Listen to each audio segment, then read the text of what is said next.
Building a resilient logistics system should focus on anticipatory risk management, creating flexible and diverse networks of people working within the organization, leveraging technology for inbound and outbound visibility. Of course, in leadership, we have to develop interpersonal skills to cope up with the labor-intensive operation.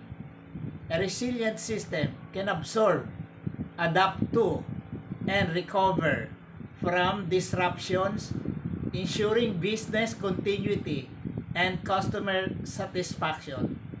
Thank you very much, and please subscribe.